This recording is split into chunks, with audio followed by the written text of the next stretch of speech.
하나님 말씀 로마서 12장 1절입니다. 그러므로 형제들아 내가 하나님의 모든 자비하심으로 너희를 권하노니 너희 몸을 하나님이 기뻐하시는 거룩한 산 제물로 드리라. 이는 너희가 드릴 영적 예배니라. 너희는 이 세대를 본받지 말고 오직 마음을 새롭게 함으로 변화를 받아 하나님의 선하시고 기뻐하시고 온전하신 뜻이 무엇인지 분별하도록 하라. 내게 주신 은혜로 말미암아 너희 각 사람에게 말하노니 마땅히 생각할 그 이상의 생각을 품지 말고 오직 하나님께서 각 사람에게 나누어 주신 믿음의 분량대로 지혜롭게 생각하라. 아멘. 오늘 로마서 12장 1절에 3절을 통해서 이 세상을 본받지 말라는 제목으로 우리에게 주신 하나님의 은혜를 나누기를 원합니다.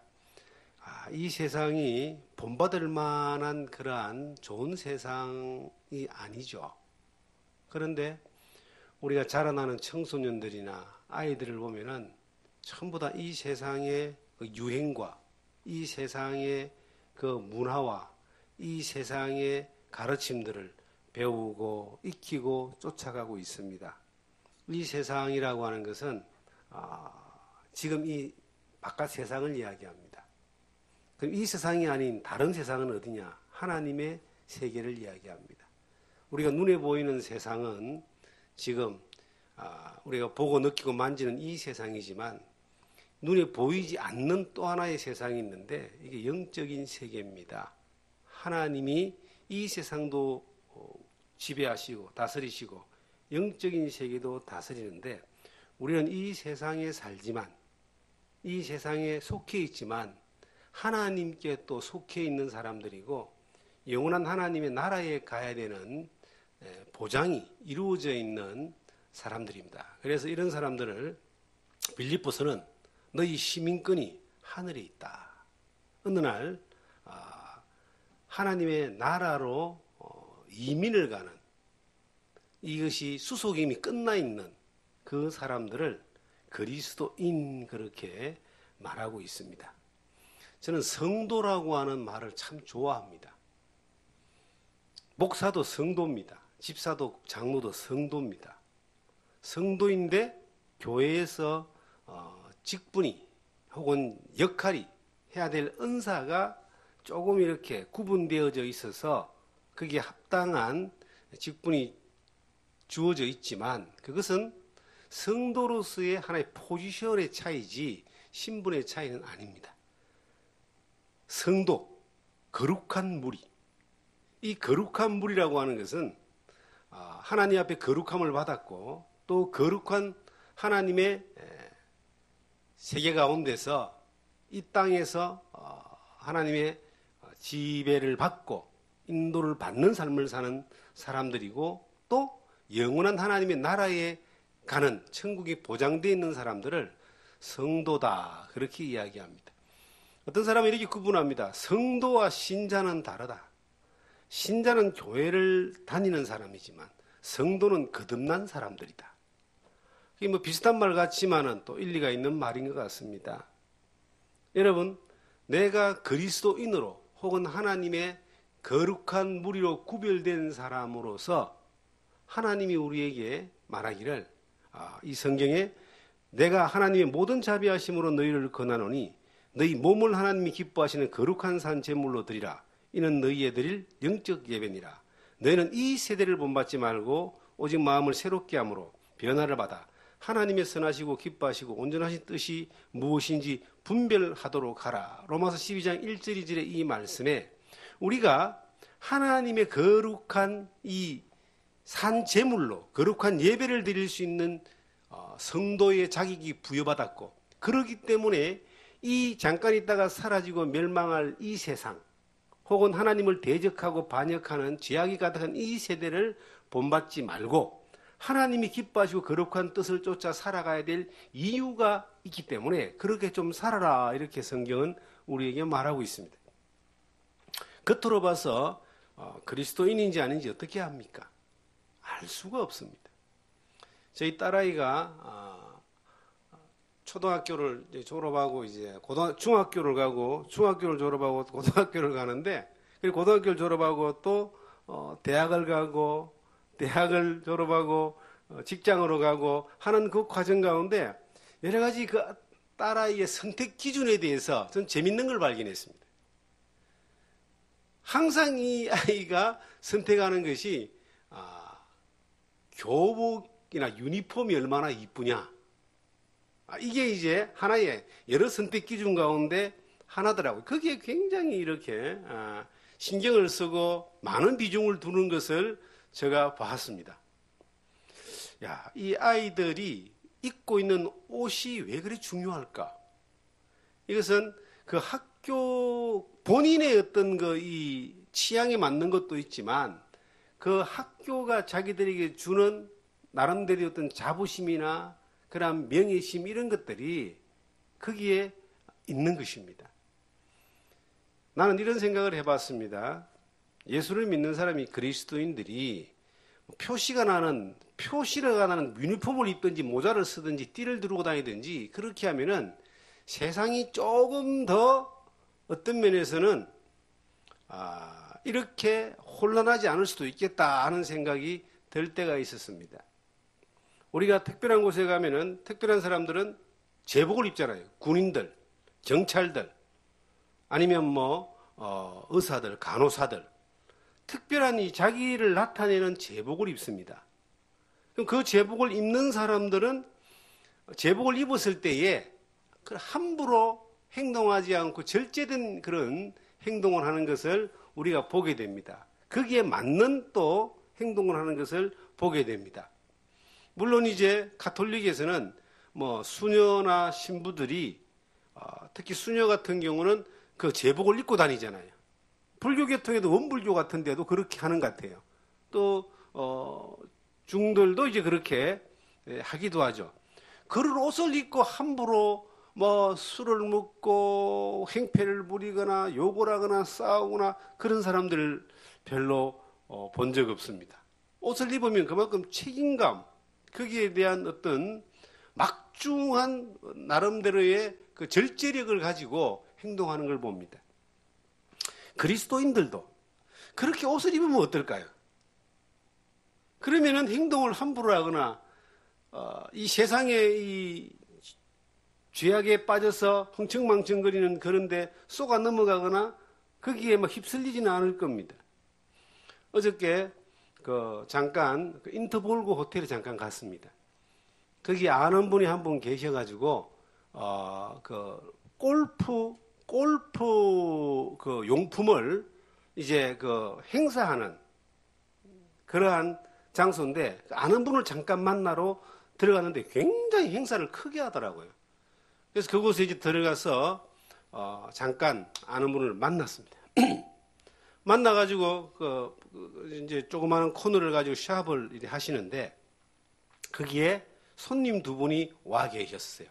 잠깐 인사만 하고 이제 나오려고 했는데 이야기 끝에 이제 제가 아시는 분이 저를 목사님이라고 소개를 했어요. 그리고 목사님이라고 소개를 하니까 그 앞에 앉아있는 손님 두 분이 나도 옛날에 교회를 다녔습니다. 부부가. 그렇게 이제 이야기가 나온 거예요. 그래서 옛날에 교회를 다녔는데 지금은 왜 안 다니십니까? 하나님이 졸업장을 주시던가요? 그랬더니 아니요. 제가 어떻게 하다 보니까 교회 생활을 못하게 됐습니다. 그렇게 해서 이제 이야기를 쭉 이제 여러 가지 이야기를 하게 됐습니다.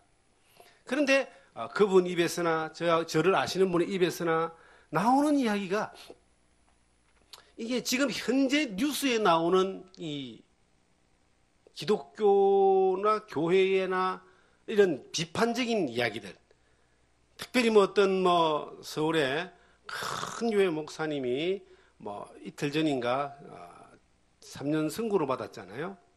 재정 유용 때문에 이런 이야기들이 세상 사람 다 알잖아요. 그런 불편한 이야기들을 이렇게 이제 하기 시작합니다.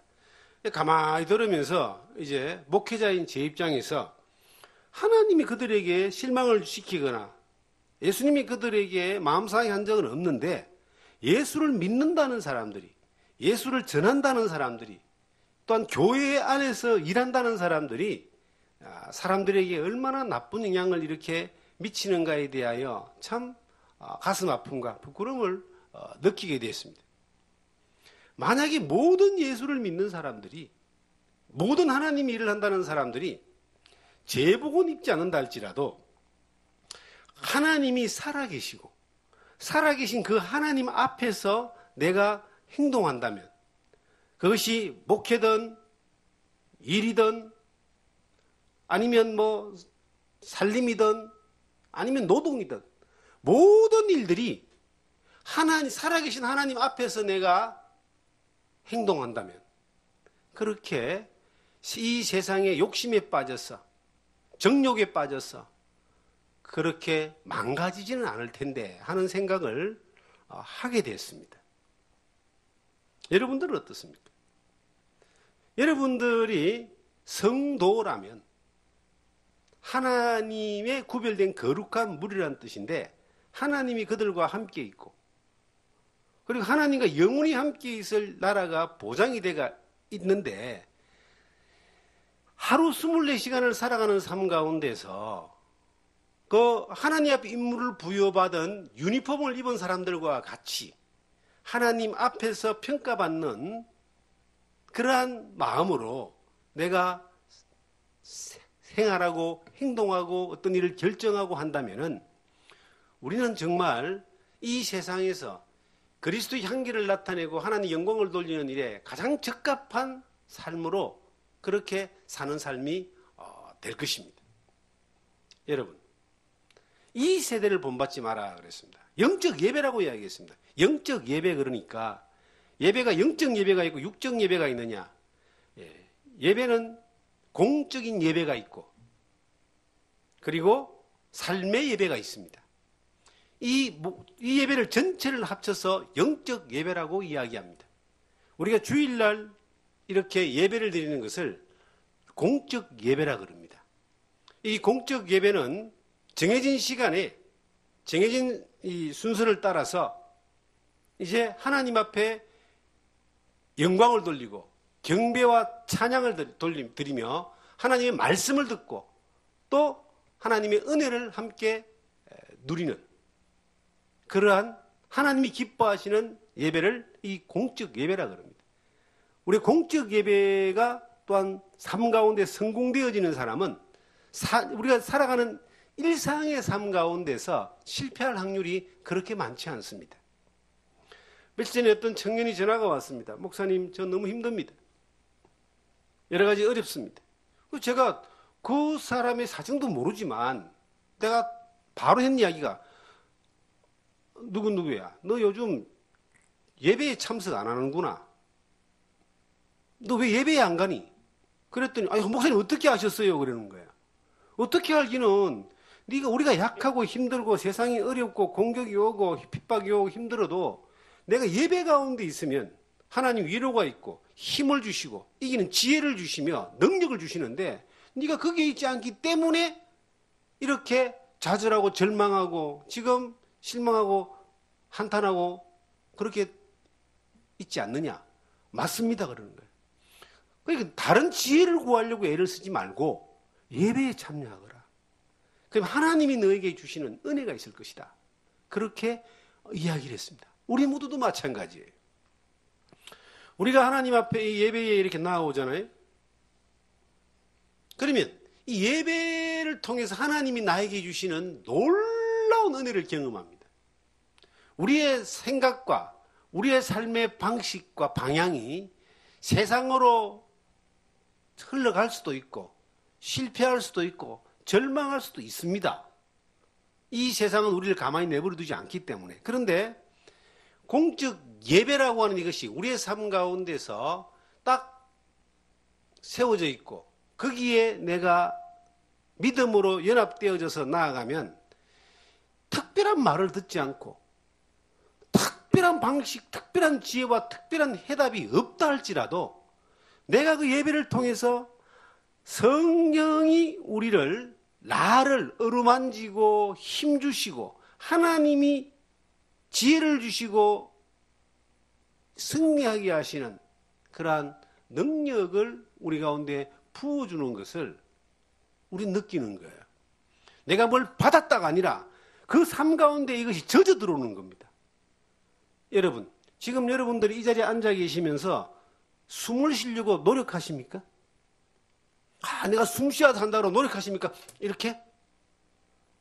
숨 쉬려고 노력을 하루 동안 1분도 안 할 거예요.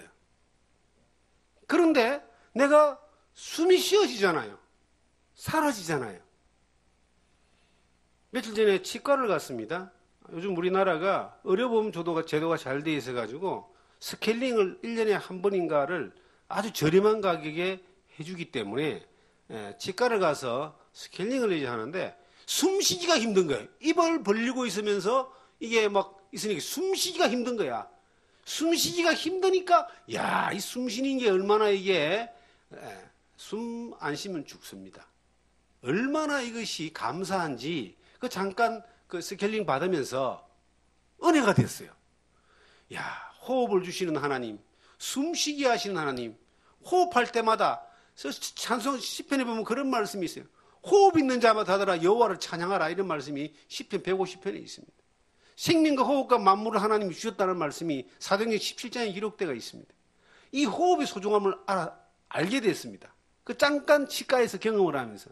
여러분, 우리가 이곳에 숨 쉬려고 애쓰지 않는 것처럼 하나님 앞에 나와서 예배 가운데 있으면서 하나님을 경배하고 찬양하고 하나님 말씀을 우리가 듣고 이 예배 가운데 있으면 하나님의 은혜가 받으려고 애쓰지 않아도 이것이 나에게 숨 쉬는 것처럼 흘러내리는 거예요. 그것이 나를 이 세상에, 이 험악한 세상, 죄 많은 세상, 이 불타는 것을 향하여 심판을 향하여 달려가는 이 세상에서 하나님의 기쁨으로 살 수 있고 하나님의 영광으로 살 수 있는 거룩한 구별된 무리로서의 삶을, 성도로서의 삶을 살아가는 데에 합당한 사람으로 살게 해 주시는 겁니다. 신앙생활 하면서요, 너무 큰 열정을 가지고 놀라운 일을 하고 싶고 이런 분들 굉장히 저는 위험하게 생각하는 사람입니다. 이게 신앙생활 2박 3일 하는 것도 아니고 한 달하고 끝나는 게 아닙니다. 주님 오시는 그날까지 하는 거예요. 내가 주님 앞에 가는 그날까지 가는데 어떻게 가는가? 숨 쉬듯이. 하나님 앞에 예배하는 사람으로. 우리가 공적 예배가 그렇게 중요한 것처럼 이 공적 예배가 이게 삶 가운데서 내 몸에 이루어져 있으면요, 그 사람은 삶의 예배로 이어질 가능성이 굉장히 높는 겁니다. 삶의 예배란 말은 이 예배 가운데서 충만하신 하나님의 은혜가 내가 일주일을 살고 한 달을 살고 일상생활을 살아가는 삶 가운데서 그 하나님의 영광을 위해서 하나님 앞에서 유니폼을 입고 자기의 직무를 감당하는 것처럼 그리스도인으로서 자기의 직무를 감당하는 겁니다.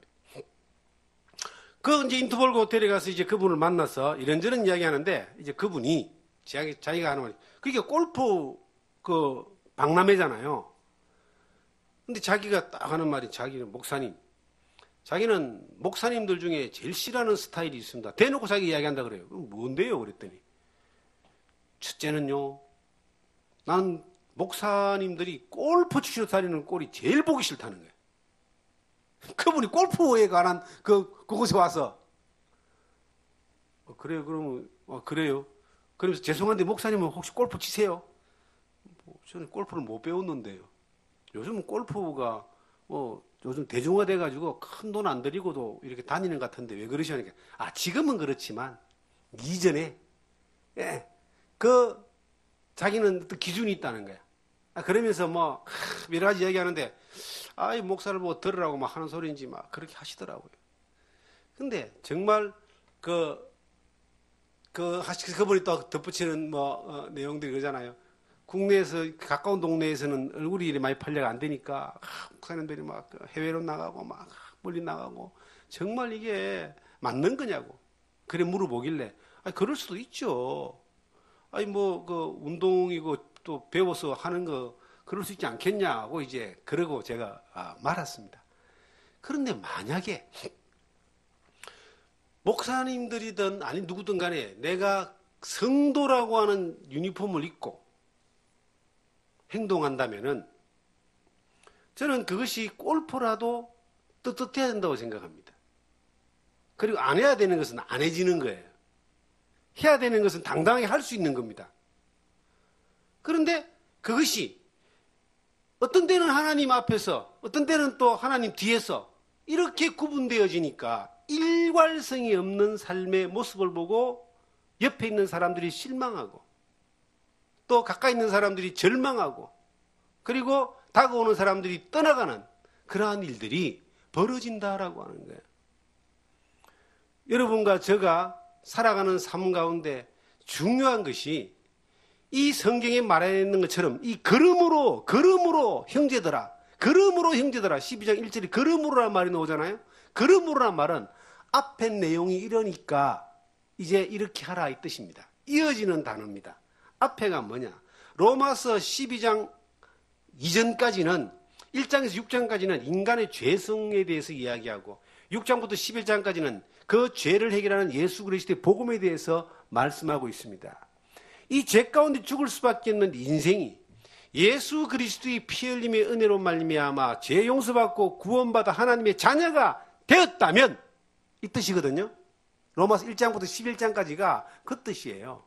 그렇게 하나님의 자녀가 되었다면 그랬다면은 이 말이에요. 그러므로 그랬다면은 너희가 예수를 믿고 하나님의 자녀가 되었다면 너희는 너희 몸을 하나님이 기뻐하시는 거룩한 산제사로 드려야 된다. 왜 우리가 거룩한 산제사로 드려야 되느냐? 왜 우리가 영적 예배를 드려야 되느냐? 왜 우리가 이 세대를 본받지 말아야 되고 하나님의 기쁨을 위해 살아야 되느냐? 그 이유는 첫째는 너희가 예수 그리스도로 말미암아 죄 용서받고 구원을 받았기 때문이다. 하나님의 자녀가 되었기 때문이다. 이 뜻입니다. 교회를 다니고 예수를 믿고 그리스도인으로 살아가는 사람 가운데서 예수 그리스도의 십자가의 피 흘림의 그 은혜가 그 안에 그를 살렸던 경험이 없는 사람들은 그냥 종교인입니다. 종교인은 더 좋은 거 있으면은 또 바뀔 수가 있습니다. 왜냐하면 종교는 인간이 바라는 것을 추구하는 것에 대하여 약간의 여지를 줘서 끌고 오게 하니까. 그런데 우리는 종교인이 아닙니다. 그리스도인입니다. 예수 그리스도가 나의 주인이십니다. 그분이 주님입니다. 그분이 나를 위해서 십자가에 피를 흘려서 내 죄를 용서해 주었습니다. 사람이요, 가끔 그 신문이나 뉴스에 이런 이야기가 나와요. 아버지가 간암인데 아들이 간이식 수술했다. 이게 얼마나 놀라운 사건이면 신문에 나와요, 신문에. 아들이 아버지한테 간을 이식해주면요, 그 아들이 굉장히 칭찬받고 막 신문에 나오고 그런 걸 여러 번 봤습니다, 제가. 간 하나 조그마한 거 떼줘도 그렇게 난리인데 예수님은 생명을 주셨잖아요. 나를 위해서 피 흘려서 생명을 주셨잖아요. 그것도 이 땅에 오셔가지고 우리처럼 사시다가 우리 죄를 내 죄를 담당하고 대신 피 흘려 죽어주기까지 하시면서 나를 사랑하셨습니다. 나를 살렸습니다. 성경에 고린도후서 5장에 보시면 이런 말씀이 있어요. 이걸 잡으시고 고린도후서 5장을 보시면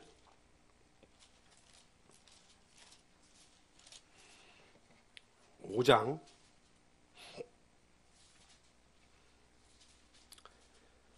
15절 보겠습니다. 그가 모든 사람을 대신하여 죽으심은 살아있는 자들로 하여금 다시는 그들 자신을 위하여 살지 않고 오직 그들을 대신하여 죽었다가 다시 살아나신 이를 위하여 살게 하려 함이라. 17절 봅니다. 그런즉 누구든지 그리스도 안에 있으면 새로운 피조물이라. 이전 것은 지나갔으니 보라 새 것이 되었도다. 이게 보니까요, 예수님이 나를 위해 죽었는데, 나를 살렸는데, 살린 이유가 뭐냐? 살아난 우리로 하여금 우리 자신을 위해 살지 않고 우리를 위해서 죽으신 그 예수님을 위해서 살게 하기 위해서 우리를 위해 죽어줬다 이 말이에요. 이 그러므로란 말은 뭐냐면 내가 너희를 살리기 위해서 대신 죽었기 때문에 너희는 나를 위하여 살아라 이 뜻이에요. 그리스도인의 삶은, 성도의 삶은 예수 그리스도를 위하여 사는 겁니다. 예수 그리스도의 영광을 위해 사는 겁니다. 예수 그리스도의 빛이 나타나기 위해서 사는 겁니다. 그것이 특별하게 내가 모든 걸 바치고 드리고 성교를 나가고 이런 걸 요구하는 것이 아니라 우리의 일상의 삶 가운데서 너희 자신이 이 세대를 본받지 말고 우리의 삶 가운데서 하나님 앞에 그 예수 그리스도 앞에 행동하는 거룩한 산 제사를 드리는 삶으로 그렇게 좀 살아라. 그러기 위해서 내가 너희를 살렸다. 성경은 이렇게 말하고 있습니다. 종교인과 그리스도인과의 차이가 뭔지 아십니까? 종교인은 자기가 원하는 것을 쫓아가는 겁니다. 그 신의 대상이 자기한테 이로운 것들을 줘야 되는 거예요. 그걸 바라보고 사는 게 종교인입니다. 지성을 들이고 노력을 하고 하나님이 도와주셔서 내가 복을 받고 건강하고 부자 되고 사업 잘 되고 자식이 잘 되고 이게 목적이야. 그 안에 가만히 들어보면은요. 주인이 자기예요. 자기가 필요한 것들이 종교의 대상이 누군가가 나에게 줘야 된다는 거예요. 그걸 위해서 내가 정성을 들이고 힘을 들인다는 거예요. 그걸 종교라고 하는 겁니다. 그러면 그리스도인은 뭘까요? 그리스도가 주인입니다, 여러분. 예수님이 주인입니다. 하나님이 아버지입니다. 그 주인이신 예수 그리스도를 믿는 믿음으로 살아가고 그분을 따라가며 그분이 기뻐하시는 것을 위해서 살아가는 이것이 그리스도인이에요. 이게 성도예요.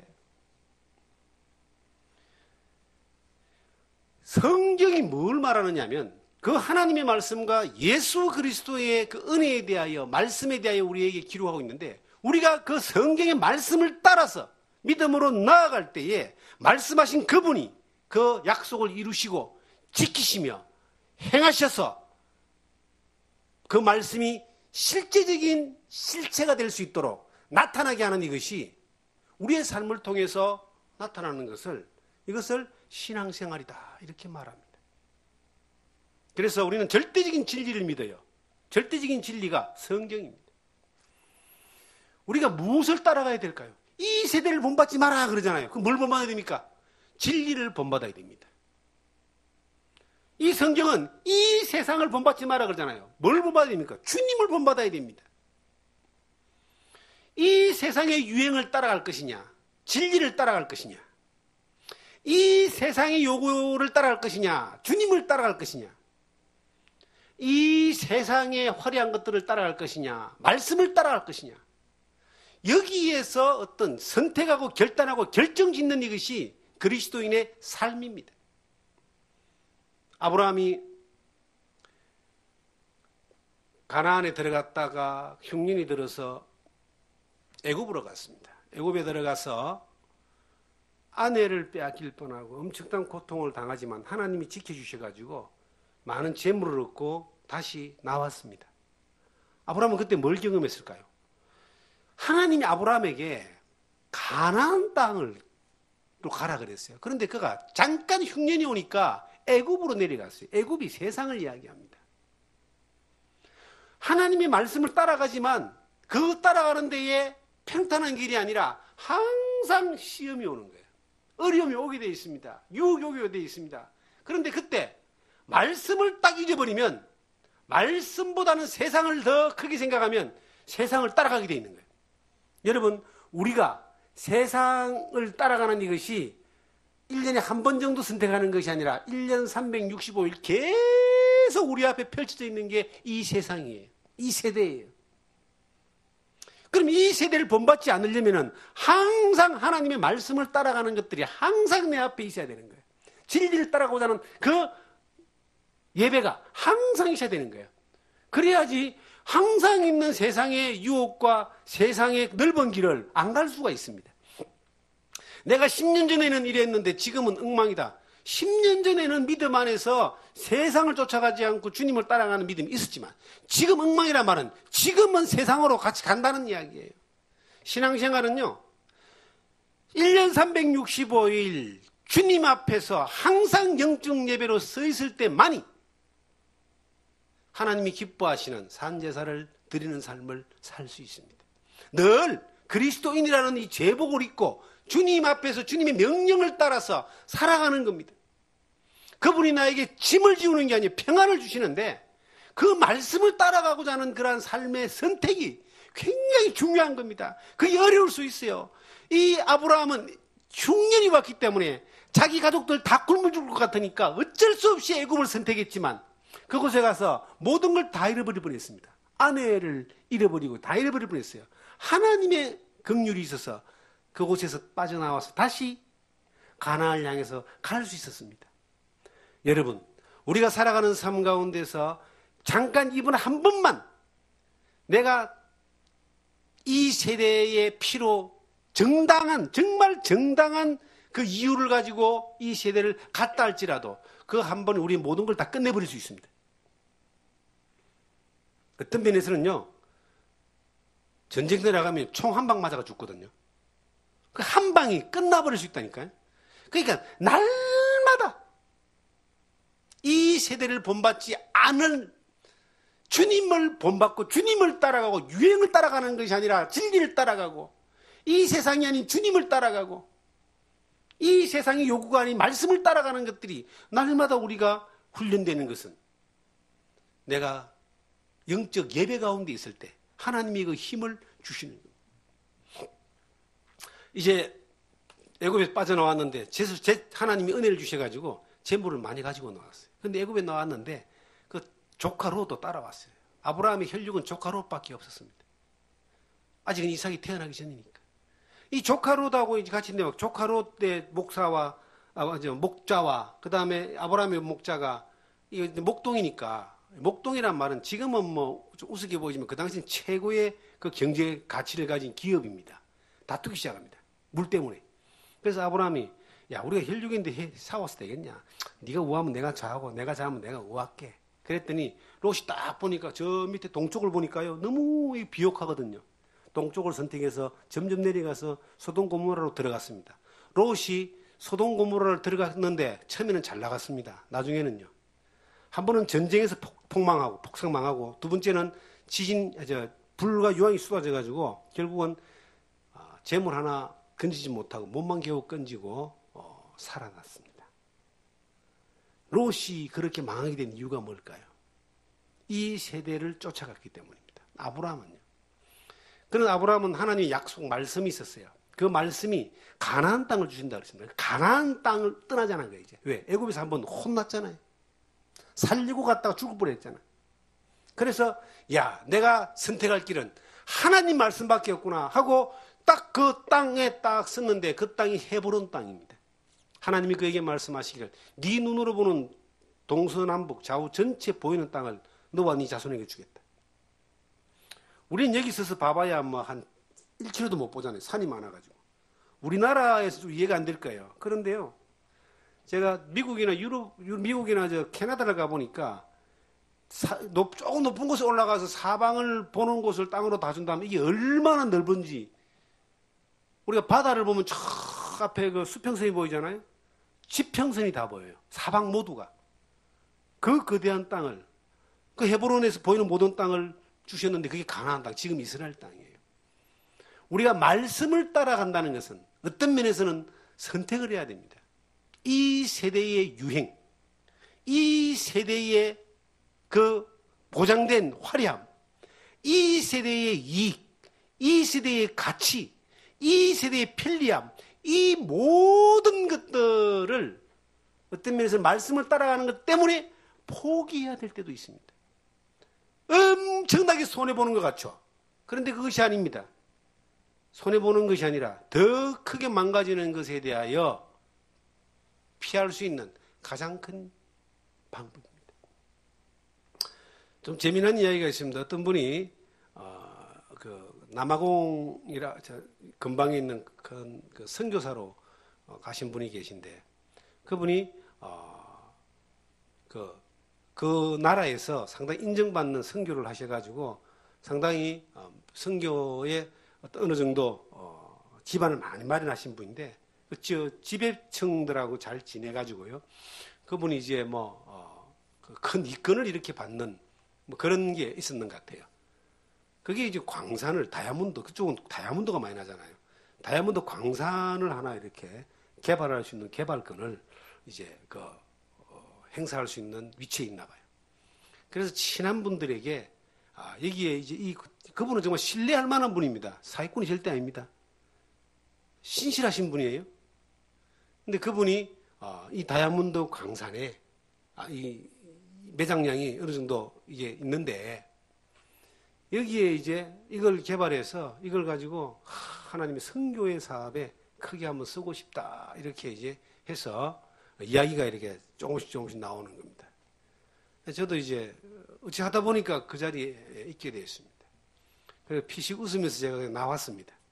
옆에 있던 제 친한 목사님이 이거 정말 좋은데 왜 피식 웃으면서 나와? 목사님, 저는 저것이 내 앞에 딱 오면은 나는 옆으로 딱 서가지고 도망갈 겁니다. 저것이 하나님의 복이라고 말하는지 몰라도 저거는 화를 줄 겁니다. 그래서 저게 얼마의 가치를 가지고 얼마의 놀라운 이익을 내어서 얼마나 많은 선교 사업을 할지는 모르겠지만 저는 안 합니다. 저는 듣기도 싫습니다. 목사님한테 권리를 준다는데 싫습니다.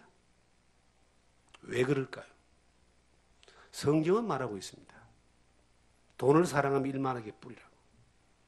사람으로 하여금 돈을 사랑하게 만드는 거예요. 이 세상의 가치는 돈이 최고의 가치야. 얼마나 이득을 내느냐를 최고의 가치를 두고 이 세상은 이것이 지금 프레임이 짜져가 있어요. 아이들 공부시키는 것이 얼마나 좋은 직장에 가서 좋은 높은 위치에 가서 인생을 성공하느냐가 교육의 목표야. 이 세대를 본받는 거 아닙니까? 얼마나 이 아이들이 하나님의 사람으로 씌워져서 하나님의 영광을 누리는 사람으로 살아갈 것인가? 이것이 아니고 우리가 뭔가 일하고 투자하는 것이 일하지 말라는 것이 아니죠. 일을 하고 열심히 경제활동을 하지만 돈을 사랑하는 돈이 목적이 돼서는 안 된다는 거예요. 그게 이 세대를 본받는 겁니다.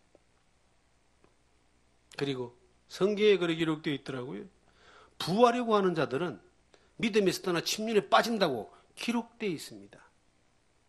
처음에는 도구로 이것이 우리에게 어떤 선교의 도구로 이 돈을 벌어야 된다고 될지 모르겠지만 나중에는 이 돈이 목적이 돼가지고 엄청난 그 불합리한 일들과 이 죄악들이 판을 칠 수 있습니다.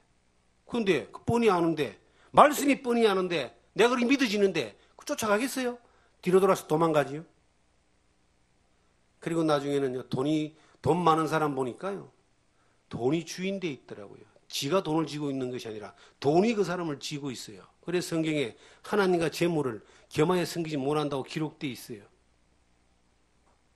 하루하루 살면서 하나님이 먹을 것과 입을 것을 공급하시는 것들을 바라보며 하나님을 의지하고 사는 것이 창고에 금덩어리 지어놓고 하나님 모른다, 하나님 필요 없다 하면서 사는 것보다 100만 배 이상 더 행복한 겁니다. 그런 이야기 나한테 하지도 말고 난 이 이야기를 듣기는 들었지만 난 관심 없습니다. 물론 그게 진짜 어떻게 될지는 모르는 일이지만 얼마 전에 있었던 일들입니다. 여러분들은 무엇을 쫓아가십니까? 유행을 쫓아가십니까? 돈을 쫓아가십니까? 이 세상에 성공을 쫓아갑니까? 편리한 걸 쫓아갑니까? 아니면 진리를 쫓아가십니까? 말씀을 쫓아가십니까? 주님을 쫓아가십니까? 성경은 우리에게 말합니다. 주님을 쫓아가라. 이 시대를 쫓아가면 반드시 롯과 같이 됩니다. 한때는 화려할 수 있습니다. 엄청나게 부와 명예와 엄청난 권력을 얻을 수 있을 겁니다. 롯은 그렇게 했습니다. 그러나 결국은 그것이 전쟁에서 한번 엎어지고 그 소돔 고모라가 남색이란 소돔 고모라가 소돔이라는 뜻이 남색이라는 뜻입니다. 이게 동성연애거든요. 그 당시에도 그렇게 타락한 세상에서 권력과 부를 얻었지만 결국은 하나님이 불과 유황을 쏟아부어가지고 좀 잿더미 하나 안 남기고 다 엎어버린 동네가 소돔 고모라입니다. 우리가 이 세상에서 이 세대를 쫓아가면서 아무리 많은 것을 가지고 있다 한들 주님 앞에 갔을 때는 아무것도 아닌 정말 불에다 타버리고 남은 것이 없는 그 롯과 같은 결과가 온다면 인생 그거는 정말 망쳐버린 거고요. 주의 그 피로 죄사함 받고 구원받은 경험이 있는 사람은 그 새로운 사람이 새로운 피조물이 되고 난 이후의 삶이 완전히 망쳐버린 삶입니다. 그렇게 살으라고 주님이 나를 위해 피 흘려준 것이 아닙니다. 그렇게 살으라고 하나님 우리 아버지가 된 게 아니에요. 그렇게 살으라고 하나님이 우리를 지금까지 이렇게 살게 하신 것이 아닙니다. 어찌하든지 우리가 하나님의 기쁨이 되는 이 로마서 12장에 기록되어 있는 말씀처럼 이 시대를 본받지 말고 오직 마음을 새롭게 함으로 변화를 받아 하나님의 선하시고 기뻐하시고 온전하신 뜻이 무엇인지를 분별하라. 하나님이 선하시고 기뻐하시고 온전하신 것이 무엇인가가 나타나는 삶을 사는 거예요. 내가 뭘 하든 간에 하나님이 우리에게 큰 일을 맡겼습니까? 큰 일요. 저는 지금까지 예수 그리스도의 복음을 전하는 삶을 살았습니다. 어쨌든 간에 잃어진 영혼들이 살아나는 이것이 지옥 갈 사람이 예수 믿고 구원받아 천국 가게 하는 이것이 가장 가치 있는 일이라고 그렇게 살았습니다. 그런데요, 놀라운 거는 나는 한 사람도 구원시키지 못했다는 거예요. 저는 개인적으로도 많은 사람에게 복음을 전했고 회중들에게 집회를 하면서 복음을 전했습니다. 내가 구원시킨 사람 한 명도 없어요. 참 놀라운 것은 내가 피 한 방울도 흘려준 적이 없다는 거예요. 우리는 그냥 전한 것밖에 없습니다. 구원받은 사람은 예수 믿고 구원받은 사람은 다 예수님이 구원시켜 주시고 성령님이 일하시고 하나님이 은혜를 베푸셔서 구원받은 겁니다. 그게 큰일이에요. 우리가 할 수 있는 일은 그저 하나님이 기뻐하고 선하고 기뻐하신 일들을 위하여 살아내는 겁니다. 이 세대를 쫓아가지 않고 말씀을 쫓아가는 겁니다. 유행을 쫓아가지 않고 진리를 쫓아가는 겁니다. 세상의 화려한 그 물질과 명예와 권력을 쫓아가지 않고 그저 주님을 쫓아가는 거예요. 그렇게 주님을 쫓아가다 보면은 그 주님이 나를 구원하신 그 주님이 나를 통해서 또 다른 사람들을 구원하시는 일들로 우리를 통로로 사용케 하시는 겁니다. 크고 위대한 일들이 주님 앞에 있었을 때에 아무것도 아닐 수도 있습니다. 아무것도 아닌 일이었는데도 주님이 가장 기뻐하는 일일 수도 있습니다. 주님의 기준을 쫓아가는 이것이 이 시대에 어려울까요? 답을 몰라서가 아니라 사람들은 삶을 결단하지 못하기 때문에 주님을 쫓아가지 못하는 겁니다. 이 시대는 너무나 풍성한 정답들이 나와 있는 시대입니다. 정답을 알고 그 정답을 따라서 살아내어가는 겁니다. 거룩한 산 제물로 드리란 말은 우리의 영적 예배가 우리의 몸으로 살아가는 삶을 통하여 그렇게 예배자로서의 삶을 살고 주님이 기뻐하시는 삶을 선택하면서 늘 날마다 그렇게 살아가는 겁니다. 정말 놀라운 것은요, 우리는 어저께 먹었던 밥이 오늘을 살게 하잖아요. 어저께 살았던 그 삶의 우리의 그 주님을 따라가는 삶의 그 순종과 결단들이 오늘을 또 그 길을 살아가게 하는 겁니다. 내가 숨 쉬려고 해야 하면서도 하나님이 우리를 은혜 가운데 숨쉬게 하는 것처럼 내가 하나님의 일을 하려고 열심히 애를 안 써도 하나님 앞에서 거룩한 산제사를 드리는 영적 예배자로 오늘도 살고 있다면 하나님이 자기 일을 우리를 통해서 하신다니까요.